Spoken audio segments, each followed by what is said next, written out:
Clément Le Saffre, vous êtes notre spécialiste high-tech et aujourd'hui, à l'occasion de la journée des droits de la femme, vous vous penchez sur la place qu'elles occupent sur YouTube. Oui, et même si c'est le terrain de jeu des jeunes, YouTube, c'est pas vraiment exemplaire en termes de représentation des femmes.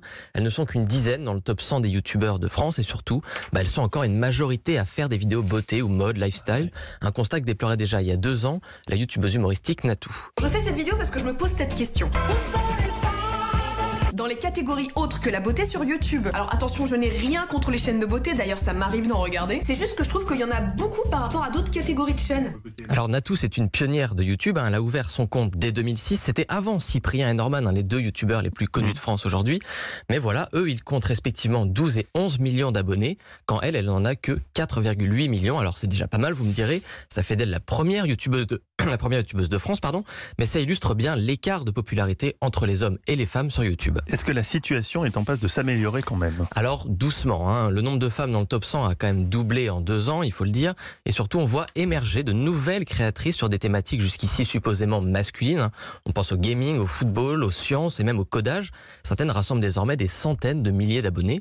Mais voilà, il y a toujours des obstacles pour les femmes sur YouTube. Le premier, c'est leur propre inhibition dans une société qui les a longtemps privées de la parole. Certaines n'osent pas se lancer. Et puis quand enfin elles le font, les femmes ont tendance à être beaucoup plus critiquées que les hommes. Leur légitimité est sans cesse remise en cause. Et elles croulent malheureusement trop souvent sous les messages sexistes. Et est-ce que YouTube fait quelque chose pour les aider? Alors YouTube est longtemps restée silencieuse face à cette invisibilité des femmes sur la plateforme, mais elle a un peu changé de son fusil d'épaule et elle organise des formations dédiées aux youtubeuses qui démarrent, des ateliers qui ont pour but de les aider à développer leur audience, à leur apprendre à maîtriser le matériel vidéo ou encore à modérer efficacement les commentaires.